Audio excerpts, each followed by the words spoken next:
Souvent, la manière dont chacun de nous se conçoit, cette manière-là nous donne des limites. Ça dit que tu es dans la position de quelqu'un qui a besoin qu'on l'aide. Mais Dieu dit, c'est à toi d'aider. Toi, tu te dis, mais j'ai quoi pour aider? C'est lui, Dieu, qui est ta ressource.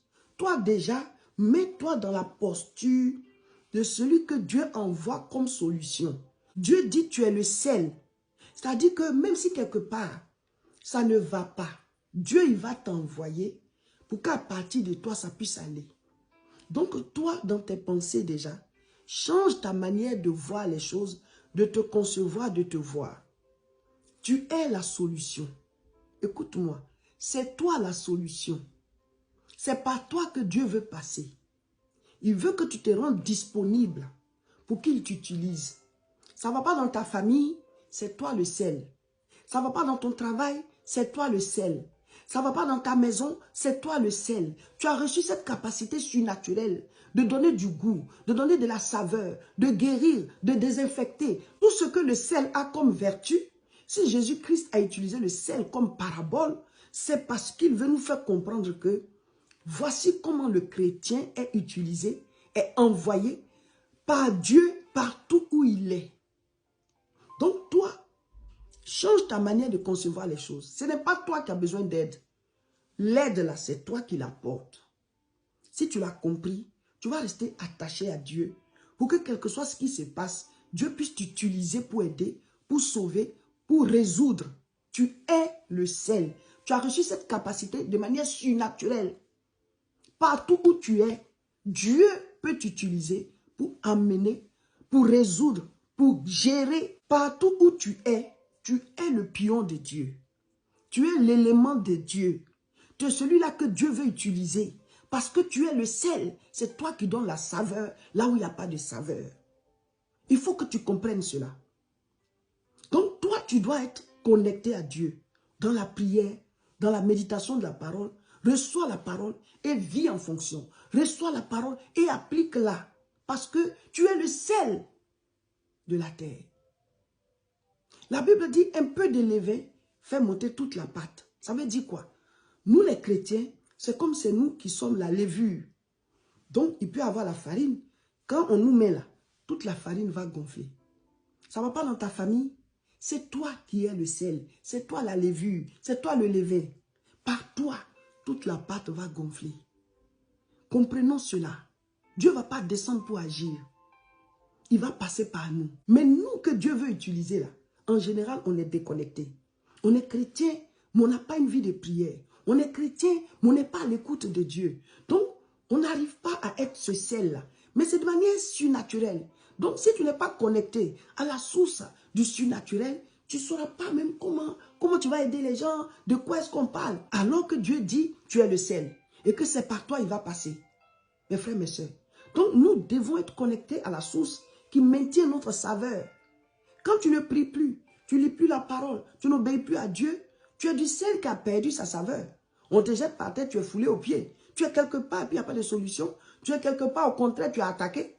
Or, c'est toi qui devais être la solution pour les autres. Parce que tu es du sel qui a perdu sa saveur. Matthieu 5, verset 14, il dit, vous êtes la lumière du monde. Le Seigneur prend encore cette image, il dit que nous les chrétiens, nous sommes la lumière. Partout où tu es, tu dois savoir que tu es la lumière. Jésus lui-même, il a dit, je suis la lumière du monde. Si quelqu'un me suit, il ne marchera pas dans les ténèbres, mais il aura la lumière de la vie. Maintenant, il dit que nous-mêmes les chrétiens, là, nous sommes aussi la lumière. Pourquoi Jésus dit que nous sommes la lumière? En fait, vous voyez cette image, c'est comme chaque chrétien est une ampoule. Et Jésus-Christ, lui qui est la lumière, il est comme le filament qui est dedans. Et le Saint-Esprit est comme l'électricité. Donc, Jésus, c'est lui qui s'allume à l'intérieur. Et l'ampoule, là, brille pour éclairer. Donc, le Saint-Esprit, c'est lui qui est l'énergie. C'est lui qui est la puissance. Qui fait que le filament qui est à l'intérieur, le fil qu'on voit qui est comme ça brûle et puis ça fait la lumière, là, c'est Jésus. Donc, comme lui, il est dans l'ampoule, donc l'ampoule brille. Donc, autour de nous, nous brillons, pas à cause de nous, mais à cause de Jésus. Donc, on va dire, la lampe là, elle produit la lumière. Donc, on allume la lumière. Mais en fait, c'est ce qui est dans la lampe là qui brille. Et donc la lampe là, elle est claire. Donc on dit on a allumé la lumière. Toi, tu es la lumière du monde. Tu es l'ampoule. Mais Jésus en toi, c'est lui qui brille. Et c'est le Saint-Esprit qui fait circuler l'électricité. Donc, tu dois avoir une vie de prière. Tu dois être connecté à la source. Sinon, tu seras une ampoule éteinte. Ou alors, tu seras une ampoule allumée, mais couverte.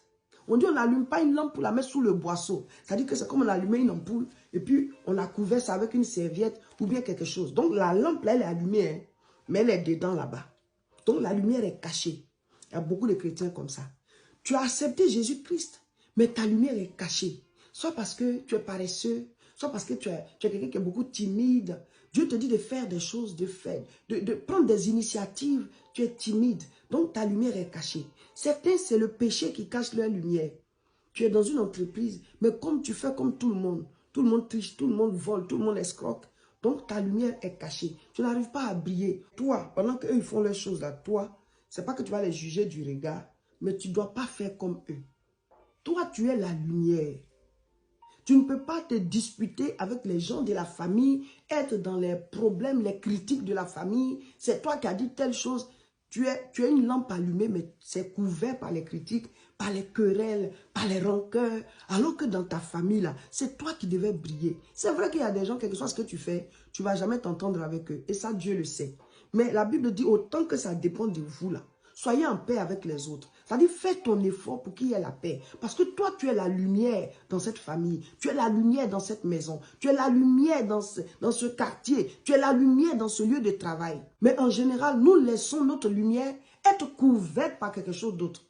Donc, tu es un chrétien mais caché. Un chrétien mais couvert. Un chrétien dont la lampe ne brille pas réellement. Donc, ta lumière ne rayonne pas. Et tu es étonné de ce que tu n'as pas les résultats des autres chrétiens. Mais est-ce que ta lampe là n'est pas cachée? Et cette capacité d'être la lumière là, c'est de manière surnaturelle que Dieu nous la donne. Ça ne vient pas de nous, c'est pas naturel. La Bible dit, vous êtes la lumière, c'est de manière spirituelle. Et c'est une capacité surnaturelle. Ça dépasse le côté naturel. Donc de toi-même là, tu ne peux pas briller si tu n'es pas connecté à la source. Tu ne peux pas briller s'il n'y a pas l'électricité là dans la lampe.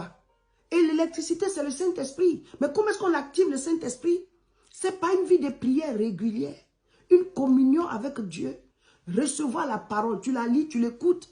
Et tu obéis, tu vis en fonction. C'est comme ça que tu fais circuler l'énergie, l'électricité là. De la source qui est Dieu à toi qui est la lampe. Donc, à chaque situation, Dieu va te guider. Tu donneras les idées. Tu donneras les directions. Tu vas aider. Tu es en train de briller comme ça. Et alors tes résultats vont amener les autres à se dire, mais il faut que nous aussi on cherche Dieu. Il faut que nous aussi on aille prier parce que voici celui qui prie là, voici ses résultats. Tu es en train de briller, tu es le seul.